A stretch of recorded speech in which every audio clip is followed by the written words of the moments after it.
என்ன குயிலு, என்ன பண்ற?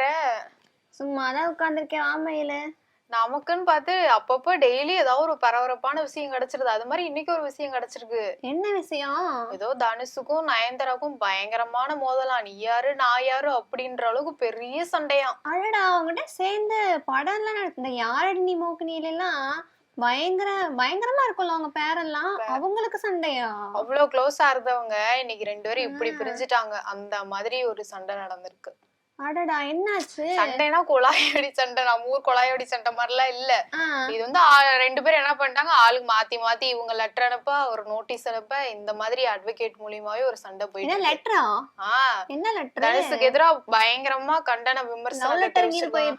லவ் லெட்டர்லாம் இல்ல, கண்டிச்சு நீங்க இப்படி இருக்கிறதெல்லாம் எனக்கு பிடிக்கவே இல்லைன்னு சொல்லிட்டு ஒரு 3 பக்கத்துக்கு லெட்டர் எழுதிருக்காங்க. 3 பக்கத்துக்கு ஆமா, எதனால எழுதிருக்காங்கன்னு கேளு. முன்னாடி இப்ப உங்களோட 2 வருஷத்துக்கு முன்னாடி மேரேஜ் நடந்துச்சுல, அந்த மேரேஜோட வீடியோ வந்து நாங்க நெட்ஃபிளிக்ஸ்ல போடுறோம் அப்படின்னு சொல்லியிருந்தாங்கல்ல. அப்ப 2 வருஷம் அவங்க கல்யாணம் கூட நல்ல பிரம்மாண்டமா இருந்துச்சு. ஆமா, 2 வருஷத்துக்கு முன்னாடியே சொல்லிட்டு இருந்தாங்கல்ல, ஏதோ நாங்க படம் கல்யாணத்தை வச்சு ஒரு படம் மாதிரி இது பண்ணி மக்களுக்கு காட்டுறோம் அப்படின்னு சொல்லியிருந்தாங்களா. அது 2 வருஷம் முன்னாடி பிளான் பண்ணிட்டு இருந்தாங்க. ஆனா அது வந்து போடவே முடியல. ஏன்னா இது இப்போ வரைக்கும் தடையா இருந்து இப்போ ஒரு வழியா என்ன பண்ணிட்டாங்கன்னா, நாளைக்கு வந்து வெளியிடுறதா சொல்லிட்டாங்க, நெட்ஃபிளிக்ஸ்ல போடணும். ஏன் அந்த இவ்வளவு நாள் போடாததுக்கு, ரிலீஸ் தள்ளி போனதுக்கு காரணமே வந்து தனுஷ் தான். தனுஷா? அவருதான் சொல்லிட்டு நயன்தாரா வந்து சொல்லியிருக்காங்க. என்ன மயில நீ இப்படி சொல்ற? தனுஷ் எத்தனை பேர்த்த வளர்த்து விட்டு இருக்காரு, அவரை போய் இப்படி சொல்றீங்க? நானும் அப்படிதான் நினைச்சேன். ஆனா அவரு சொல்றதான் அப்படியா, எல்லாரும் முன்னாடியும் ரசிகர்கள் முன்னாடி ஒரு முகத்தை காட்டுறாரு. இப்ப வந்து நீங்க இப்படி ஒரு முகம் இருக்குன்றதே எல்லாருக்குமே தெரியும். ஆனா ரசிகர் முன்னாடி காட்டுற அந்த முகத்திலேயே நீங்க எப்பவுமே இருக்க முடியாது. உங்க நடவடிக்கை எல்லாம் வேற மாதிரிதான் இருக்கு. இந்த விஷயத்துல நான் தெரிஞ்சுக்கிட்டேன் அப்படின்னு நயன்தாரா சொல்லியிருக்காங்க. அப்படி என்னதான் பண்ணிட்டாரு? என்னதான் பண்ணிட்டாருன்னா, நானும் ரவுடிதான் படம் இருக்குல்ல, அந்த படத்துல இவரு தானே ப்ரொடியூசரு, விக்னேஷ் சிவன் இயக்குனது. அப்ப அதுல அந்த பிஹைண்ட் சீன்ஸ், இந்த வீடியோ கிளிப்ஸ் இதெல்லாம் இருக்குல்ல, அது மூலியமா உங்களோட காதல் மலர்ந்தனால ஏதோ 3 வினாடி தானா அந்த வீடியோவை இதுக்குள்ள நாங்க இன்ட்ரோ பண்ணி போட்டுக்கிறோம் அப்படின்னு அப்ரூவல் கொடுங்கன்னு கேட்டிருக்காங்க. தனுஷ் இவ்வளவு நாளா அப்ரூவலே கொடுக்காம இருந்திருக்காரு. அதுக்கு வந்து அப்ரூவல் நாங்க போடுறோம்ட்டு அந்த ஒரு விஷயம் லீக் ஆனோடனே இவர் என்ன பண்ணிட்டாரு, எனக்கு நஷ்டஈடா 10 கோடி வேணும் அப்படின்னு சொல்லிட்டு கேட்காரு. ஏதோ ஒரு 10 ரூபா கேட்கிற மாதிரி 10 கோடியை வந்து கேட்டிருக்காரு. இதெல்லாம் நியாயமா? நீயே சொல்லு. இருந்தாலும் இப்போ படத்துல இருக்கிற காட்சிகள்லாம் பயன்படுத்தி இருக்கிறாங்களா, இல்ல பிடிஎஸ் இது பண்ணிருக்காங்களா, பயன்படுத்தி இருக்கிறாங்களா? அந்த படத்துல இருக்க காட்சி இல்ல. ஆனா அவங்க அதுக்கு அவங்களோட போன் இருக்குல்ல, அவங்க போன் மூலியமா அந்த செட் வந்து அமைச்சதுக்கு அந்த செட்ல இவங்க எடுத்திருக்காங்க. ஆனா அந்த செட் இவரெல்லாம் போட்டது இவரோட காசுல தானே. அப்ப அதனால கூட இவர் வந்து அலோவ் பண்ணாம இருக்கலாம் அப்படின்னு. ஆனா இவங்க நயன்தாராக்கு என்னன்னா, எப்பேற்பட்டவங்கள கூட படத்துல நிறைய பேர் அலோவ் பண்ணிருக்காங்க, அப்ரூவல் கொடுத்திருக்காங்க. நிறைய ப்ரொடியூசர்ஸ்லாம் கூட சாங் யூஸ் பண்ண வந்து அப்ரூவல் கொடுத்திருக்காங்க. ஆனா நீங்க இப்படி இருப்பீங்கன்னு வந்து எனக்கு நினைக்கவே இல்லை. அதுவும் இல்லாம நீங்க 10 கோடி இதுக்கு வந்து கேட்டு எனக்கு வந்து நோட்டீஸ் அனுப்பியிருக்கிறது ரொம்ப அதிர்ச்சியா இருக்குன்னு நயன்தாரா வந்து தனுஷை பத்தி அந்த கடிதத்துல அவ்வளோ விமர்சிச்சு, இப்படி இருப்பீங்கன்னு நான் நினைக்கவே இல்லை அப்படின்ற மாதிரி சொல்லியிருக்காங்க. அட மயிலு, அவங்க வந்து படத்துல இருக்கிற காட்சிகள்லாம் வந்து அதுக்கு வந்து ஆவணப்படத்துக்கு எடுத்துக்கிறதுக்காக கேட்டிருக்கிறாங்களாமா தனுஷ் கிட்ட 2 வருஷமா. அதுக்கு வந்து தனுஷ் வந்து அலோவ் பண்ணல அப்படிங்கறனால பிடிஎஸ், அதாவது படத்தை தவிர்த்து வெளியே அவங்க விக்னேஷ் சிவனும் நயன்தாராவும் சேர்ந்து இருக்கிற அந்த போட்டோ எல்லாம் எடுத்திருப்பாங்க, வீடியோ எடுத்திருப்பாங்கல்ல, அதுல வந்து 3 செகண்ட் வந்து எடுத்து வச்சிருக்காங்களாமா. சரி, அதுக்கு தனுஷ் தான் அலோவ் பண்ணல, இதை நம்ம எடுத்து வச்சுக்கலாம்ல அப்படின்ட்டு எடுத்து வச்சுக்கிட்டாங்களாமா அப்படின்ட்டு நான் ஏதோ படிச்சுட்டு இருந்தேன். அப்படிதான் இருந்துச்சு. நானும் நீ இப்ப சொன்ன விஷயம் எனக்கு இப்பதான் தெரியும். ஆனா நான் அந்த ஒரு இதுதான் கேள்விப்பட்டேன். அதுக்கப்புறம் வந்து இவர் அலோவ் பண்ணாதனால அவங்க என்ன பண்ணிட்டாங்களா, வேற ஏதோ ஒரு வீடியோ மாதிரி வச்சு மேட்ச் பண்ணிட்டாங்களாம். சோ வந்து இவர் இப்ப இப்படி எல்லாம் குடுக்கல, செய்யல அப்படின்னு சொல்லிட்டு இவர் என்ன பண்ணிருக்காரு, இவர் வந்து நீங்க ஸ்ப்ரெட் லவ்னு சொன்னா மட்டும் பத்தாது, நீங்களும் அந்த மாதிரி இருக்கணும், இனிமேவாவது நீங்க அந்த மாதிரி இருந்துக்கோங்க. நிறைய மேடைகள்ல எல்லாம் பார்த்தா ஸ்ப்ரெட் லவ் அப்படின்லாம் சொல்றீங்க, எண்ணம் போல்தான் வாழ்க்கை, எப்பவுமே நீங்க அந்த மாதிரிலாம் சொல்றீங்க, நிறைய நல்லது பண்ணணும், எப்பவுமே புன்னகையோட கடந்து போகணும், இந்த மாதிரிலாம் சொல்றீங்கல்ல. ஆனா நீங்க அந்த மாதிரிலாம் இல்ல. இது வந்து நீங்க எப்படிப்பட்ட ஆளு அப்படின்றத நாங்க தெரிஞ்சுக்கிட்டோம், நானும் என் கணவரும். அதுவும் இல்லாம இந்த ஆவணப்படத்தை உருவாக்குறதுல நாங்க 2 பேர் மட்டும் இந்த 2 வருஷமா கஷ்டப்படல. எங்களோட சேர்ந்து பணியாளர்கள் அவங்க ஒர்க் பண்ணதும், ரசிகர்கள் மத்தியில் இவ்வளவு நாளா வெயிட் பண்ணிட்டு இருந்தது, இதுக்கு எல்லாத்துக்குமே காரணம் வந்து தனுஷ் தான். இது என்ன வம்பா இருக்குது? அதாவது அவங்க கல்யாண வீடியோ வந்து இப்ப மக்கள் ஃப்ரீயா பாக்கட்டும்னு ஃப்ரீயா கொடுத்துருவாங்களா? அவ்வளவு பேர் கஷ்டப்பட்டு இருக்கிறாங்க அப்படின்னா அதை வச்சு அவங்க தானே காசு பார்க்க போறாங்க. அதுக்கு எவ்வளவு விக்கிறாங்களோ அதை வித்ததுக்கான காசு வந்து இவங்க தானே வச்சுக்க போறாங்க. அதுக்கான சம்பளத்தை அவங்க கொடுத்துதானே ஆகணும். அவங்க கஷ்டப்பட்டு இருக்காங்க அப்படிங்கிறதுக்கோசரம் எல்லா பழியையும் தூக்கி தனுஷ் மேல போட முடியுமா? இப்போ அப்படி போட முடியாது. ஆனா இவங்க வந்து அந்த படத்துல ஆக்ட் பண்ணிருக்காங்க. எத்தனை அவங்க ரொம்ப எல்லாம் கேட்கல, ஒரு 3 வினாடி தான் கேட்டிருக்கும் போது எல்லாருக்குமே நிறைய பேர் வெளியில அப்ரூவல் கொடுக்கும் போது சரி இவ்வளவு நாளா அவங்க இண்டஸ்ட்ரியில சினிமா இண்டஸ்ட்ரியில ஒன்னா நடிச்சிருக்காங்க, நல்ல ரிலேஷன்ஷிப்ல இருந்திருக்கும் போது ஏன் அதை வந்து அப்ரூவல் கொடுக்கல, அவங்க ரிலேஷன்ஷிப் எப்படி இருக்குன்றத நம்ம நிறையவே பார்த்திருப்போம். அப்போ ஏன் அவர் இதுக்கு ஏன் இவ்வளவு தூரம் பண்ண வேண்டிய நோக்கம் என்ன? அப்போ வந்து என்னை வந்து பழி வாங்குறாரு, நிறைய விஷயங்கள்ல வந்து பழி வாங்குற அந்த குணத்தோட தான் அவர் எப்பவுமே இருக்காரு. ஏன்னா நான் வந்து தனியா இண்டஸ்ட்ரியில வந்து ஒரு தனி பொண்ணா வந்து நான் வளர்ந்து இந்த இடத்துல நான் நிக்கிறேன் லேடி சூப்பர் ஸ்டாரா. அப்ப அந்த சமயத்துல இவர் வந்து பண்ணும்போது இந்த மாதிரி விஷயங்கள் இன்னைக்குதான் எனக்கு தெரியுது இவ்வளவு பழி வாங்குற குணத்தோட இருக்காருன்னு அவங்கள வந்து மென்ஷன் பண்ணி இவங்க வந்து சொல்லியிருக்காங்க. இப்ப வந்து தனுஷ் என்ன சொல்லியிருக்கிறாங்க, அந்த பிடிஎஸ் வீடியோ வந்து யூஸ் பண்ணனால அதுக்காக 10 கோடி ரூபாய் கேட்டு நோட்டீஸ் அனுப்பியிருக்கிறாங்க. அதுக்காக வந்து நயன்தாரா வந்து இப்படி ஒரு அறிக்கையை வந்து விட்டுருக்காங்க. தனுஷ் வந்து இப்படி ஒரு கீழ்த்தரமான செயல் பண்ணியிருக்கிறாங்க, மக்களுக்கு முன்னாடி நல்லவங்களா காட்டிக்கிட்டு. ஆனா இதுல வந்து தனுஷ் மேல என்ன தப்பு இருக்குது? ஒரு ப்ரொடியூசரா என் படத்துல இருக்கிற எந்த ஒரு காட்சிகளும் நீங்க எடுக்க கூடாது அப்படின்னு சொன்னது கரெக்ட் தானே? எல்லாருமே இப்படிதானே சொல்லுவாங்க. நட்பு ரீதி அந்த ரீதி அதெல்லாம் தாண்டி இப்போ ஒரு பிசினஸ் பண்றோம் அப்படின்னா அதை அவங்க கொடுக்க மாட்டேன்னு சொல்றது அவங்களோட விருப்பம்.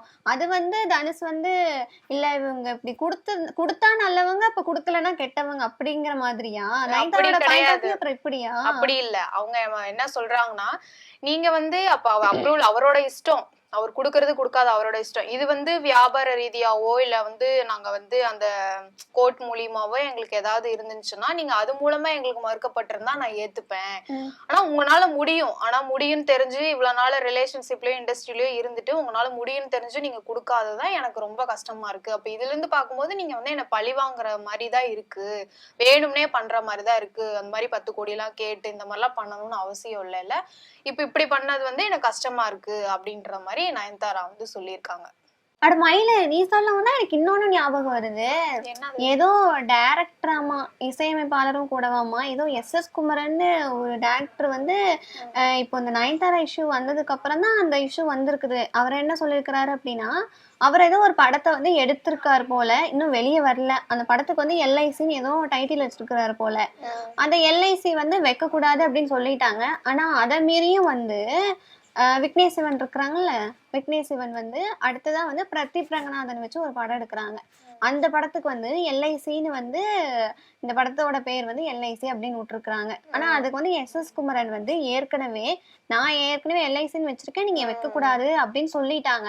ஆனா அதை மீறியும் விக்னேஷ் சிவன் வந்து எல்ஐசின்னு போட்டுட்டாரு. அதனால இப்ப நேத்து வந்து இப்ப நயன்தாரா இந்த மாதிரி சொன்னனாலதான் அவர் விட்டுருப்பாரு போல. அவரே ஒரு அறிக்கை விட்டுருக்கிறாரு. அது என்ன சொல்லியிருக்கிறாரு அப்படின்னா, அப்போ நானும் தான் வந்து இந்த மாதிரி படத்துக்கு வந்து எல்ஐசின்னு வைக்க கூடாதுன்னு சொல்லியிருக்கேன். அப்போ உங்களை விட பலம் அதிகமா இருக்கிறவங்க தனுஷ் கிட்ட மட்டும் 2 வருஷமா வெயிட் பண்ணி இப்படி கிடைக்கல அப்படின்னு உங்களோட ஆதங்கத்தை தெரிவிச்சிருக்கிறீங்க. நான் உங்களை விட பலம் பொருந்தி கீழே இருக்கேன் அப்படிங்கறனால என்ன வந்து என்கிட்ட எந்த ஒரு இதுவும் பண்ணாம உன்னால என்ன பண்ண முடியுமோ பண்ணிக்கோ, அந்த மீனிங்ல தானே இப்ப நீங்க உங்க படத்துக்கு எல்ஐசின்னு வச்சிருக்கீங்க. நீங்க யார்கிட்ட கேட்டு, உங்க கணவர் விக்னேஷ் சிவன் வந்து யாரை கேட்டு வச்சிருக்கிறாரு, எதுக்கு வச்சிருக்கிறாரு, வைக்க கூடாதுன்னு சொல்லியும் எதுக்கு வச்சிருக்கிறாரு அப்படின்ட்டு ஒரு அறிக்கை விட்டுருந்தாங்க. நேத்தான் நியூஸ்ல பாத்துட்டு இருந்தேன்.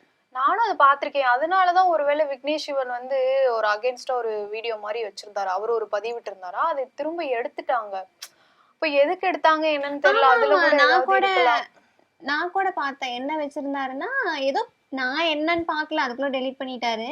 ஏதோ தனுஷ் பேசி இருக்கிற மாதிரி வாழ விடு அப்படிங்கிற ஒரு வீடியோ வந்து இன்ஸ்டாகிராம்ல போட்டுட்டு கொஞ்ச நேரத்திலேயே டெலிட் பண்ணிட்டாரு. ஒருவேளை இவர் பேசினால கூட அவர் எடுத்திருக்கலாம், இல்ல வேற எதுனால கூட எடுத்தாரான்னு தெரியல. ஒருவேளை ஃபியூச்சர்ல தனுஷ் கூட ஒர்க் பண்ணணும் அதுக்காக இப்பவே இது பண்ணிக்கலாம். ஆனா நயன்தாரா இன்னும் அதை டெலிட் பண்ணல. ஆமா, அவங்க வந்து இன்னும் கோவத்துலதான் இருக்காங்க. கடைசியா வந்து அவங்க அந்த 3 பக்கம் எழுதுனாங்க இல்லையா அந்த லெட்டர், லாஸ்ட்ல வந்து என்ன சொல்லிட்டாங்க, தனுஷ்க்கு வந்து ஒரே ஒரு வார்த்தையை மட்டும் அறிமுகப்படுத்துறேன், அது ஜெர்மனி மொழியில சாச்டன் ஃப்ரௌடோ அப்படின்னு சொல்லிட்டு ஒரு வார்த்தையை அறிமுகப்படுத்துறேன், இதோட மீனிங் தெரிஞ்சுக்கிட்டு நீங்க இனிமே எல்லார்ட்டையும் எப்படி இருக்கணுமோ அப்படி இருந்துக்கோங்கன்னு சொல்லிட்டாங்க. சரி, அந்த வார்த்தை என்னன்னு போய் நம்ம வந்து போட்டு பார்த்தா, இன்னொருவரினுடைய வழியில வந்து மகிழ்ச்சியை அனுபவிக்கிறது அப்படின்னு டைரக்டாவே வந்து தனுஷ வந்து சொல்லிட்டாங்க. அப்ப இதுல இருந்தே தெரியுது, இந்த படத்தோட அந்த இது கொடுக்காதனால இவங்க கஷ்டத்தை அனுபவிச்சது வந்து அவரு அது ஹாப்பியா இருந்த மாதிரியும் அவங்க வந்து டைரக்டாவே இந்த வார்த்தையை வந்து தனுஷ்க்கு வந்து சொல்லிட்டாங்க. இனிமே நீங்க இப்படி வந்து இது மாதிரி நடக்காம பாத்துக்கோங்க. இல்ல எனக்கு ஒரே ஒரு விஷயம் தான் புரியல. நயன்தாரா அவங்க வந்து அவங்களோட கல்யாணத்தையே வந்து மக்களுக்கு ஃப்ரீயா காட்டாம, அவங்க எல்லாரும் நல்லா இருக்கணும், எல்லாரும் பார்க்கணும், இதை ரசிக்கணும் அப்படின்னா அதை அவங்க ஃப்ரீயாவே விட்டுருக்கலாம்ல. அவங்களும் ஒரு அந்த காசு சம்பாதிக்கணும் அப்படிங்கிற ஒரு ஐடியால தானே இதை வந்து வித்துருக்குறாங்க. நெட்ஃபிளிக்ஸ் தானே நெட்ஃபிளிக்ஸ்ல விட்டுருக்குறாங்க. இப்ப அவங்க மட்டும் அதை சும்மா விடுவாங்களா? சரி மக்கள் எல்லாரும் பார்க்கட்டும்னு அவங்க அந்த காசு பாக்குற குறிக்கோளோட இருக்கிறாங்க அப்படின்னா, அப்ப தனுஷ் ஒரு ப்ரொடியூசரா அவர் வந்து காசு பார்க்கணுங்கிறதுல தப்பு இல்லைல்ல.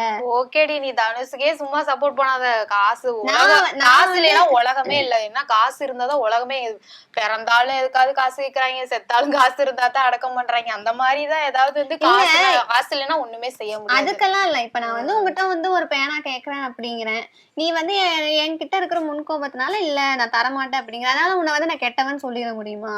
இப்ப வந்து நயன்தாரா வந்து சொல்றது என்னன்னா, தனுஷ் வந்து எனக்கு இது கொடுக்கல, அதனால தனுஷ் வந்து கெட்டவங்க அப்படிங்கிற மாதிரி இருக்கு. ஒரு ப்ரொடியூசரா அவர் என்ன நினைக்கிறாரோ, அவரோட மென்டாலிட்டி எப்படி இருக்கோ அது இருக்கும். இதுக்கு முன்னாடி என்னென்ன விஷயங்கள்லாம் நடந்திருக்கும், நிறைய முன்னாடி ஏதோ மேடையில எல்லாம் வந்து ஏதோ சம்திங் எல்லாம் நடந்திருக்கு. இதனால 2 பேருக்கும் மிஸ் அண்டர்ஸ்டாண்டிங் இருந்து வந்திருக்கும் போல. இதனால 2 இயர்ஸா அவர் வந்து இவ்வளவு நாள் வெயிட் பண்ணி இவர் இப்படி பண்ணிட்டாரு அப்படின்ற ஒரு ஆதங்கம் வந்து இவங்களுக்கு இருக்கு. அப்புறம் என்ன, இதுதான் வந்து லாஸ்ட்ல இந்த மாதிரி நீங்க இருந்துக்கணும் இந்த மாதிரி அப்படின்னு சொல்லிட்டாங்க. அதுக்கப்புறம் லாஸ்டா அவங்க என்ன பதிவிட்டு இருந்தாங்கன்னா, மகிழ் வித்து மகிழ் அப்படின்னா உண்மையான மகிழ்ச்சி, இந்த கொண்டாட்டம் நிறைந்த வாழ்க்கையில வந்து எல்லாரும் புன்னகையோட கடந்து சொல்லணும், இதைதான் நான் எப்பவுமே என்னோட குறிக்கோளா வச்சிருக்கேன். அந்த குறிக்கோளினுடைய அடிப்படையில தான் இந்த நயன்தாரா ஃபேரி டேல் அப்படின்ற ஒரு ஆவணப்படம் வந்து உருவாக்கியிருக்கோம் அப்படின்னு சொல்லிட்டு அவங்க லாஸ்டா அந்த லெட்டர்ல வந்து முடிச்சிருக்கிறாங்க. இப்ப வந்து தனுஷ் வந்து இதுக்கு வந்து அவர் ரிப்ளை கொடுப்பாரா இல்ல என்ன பண்ண போறாரு, இவங்க கொடுத்திருக்க அந்த லெட்டருக்கு வந்து பதில் அளிப்பாரா? பதில் சொல்லலையா?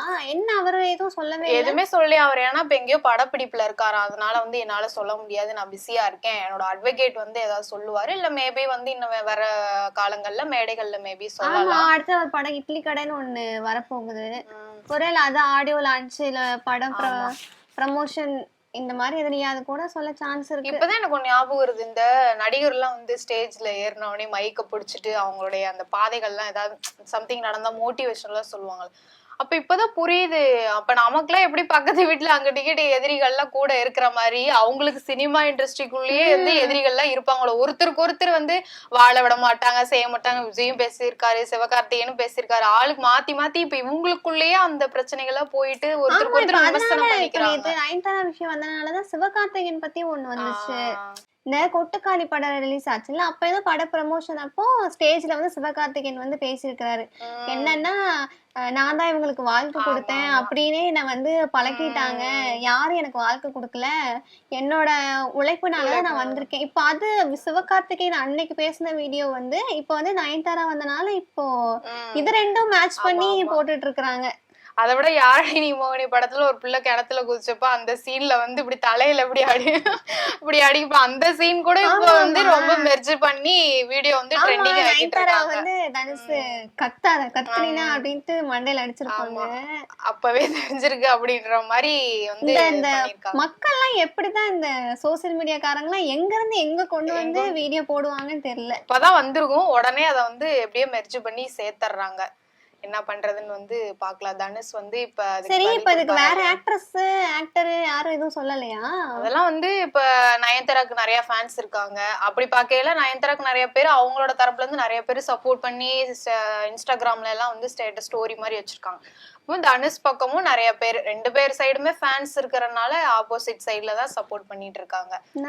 அவங்களோட கோ ஆக்டர் நடிகை அதெல்லாம் நிறைய பேர் வந்து பண்றாங்க, பண்ணிட்டு ஸ்டோரி வச்சுட்டு டெலீட் பண்ணிடுறாங்க. இந்த மாதிரி இருக்காங்க. யாருமே ஓப்பன் அப்பா வந்து பண்ண முடியாது இல்ல.